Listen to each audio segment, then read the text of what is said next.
काकटपुर अधिष्ठात्री देवी मां मंगलांकर चली षोडश उपचार।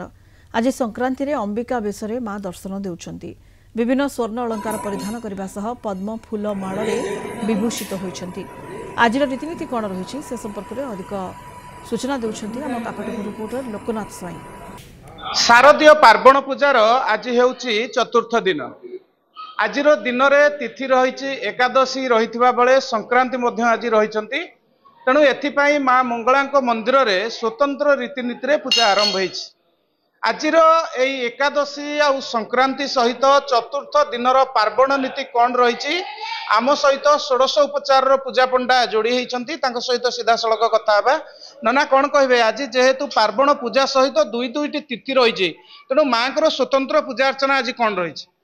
आज माँ षोडश उपचार चतुर्थ दिवस गला 3 दिन धरी जमी माँ षोडश उपचार दैनिक पूजा चलती अहर माने मंदिर खोला चलती पूजा चलती। आज हूँ चतुर्थ दिवस सकाल सेमती माँ बर्तमान स्नान सरला माँ को सुसज्जित करागला माँ 12:30 गोटे भितर बर्तमान बल्लभ पूजा अनुष्ठित हो। बल्लभ पूजा माँ आग दिन राजा हेले सूर्य पूजा कलागला माँ सिंह पूजा द्वारपाल पूजा भितर अच्छी बर्तमान पंचमुखी कलश तार कलश पूजा सरला माँ षोडश उपचार बर्तमान बल्लभ धूप संपादन कर माँ खिचड़ी धूप कर पंचोपचार पूजा खिचड़ी धूप सरला माँ स्वतंत्र नीतिकांति अच्छी। संक्रांति दिन माँ बर्तमान मुखशाला संक्रांति होम करा जाए ये परंपरा लगी आसी अच्छी। सी सरला माँ द्विप्रहर धूप बर्तमान अनुष्ठित हुए। द्विप्रहर धूप माँ षोडशोपचार पूजा माँ को पूजा करा जाए। तापर दिनर शेष धूप है भण धूप सेतक सरला माँ को सामान्य विश्राम देवापर तापर पहुड़ खोल जाए।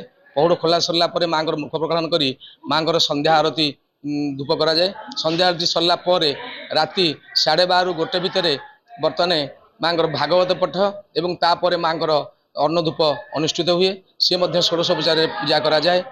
विशेष नीतिकांति हूँ जो षोडशोपचार पूजा अन्न धूप हुए से माँ समस्त नीति सरला दुर्गा को आमिष प्रोक्षण करा जाए। ये हूँ विशेष नीतिकांति। आम अंबिका बेश माँ आज 3 दिन है पूजा आरंभ।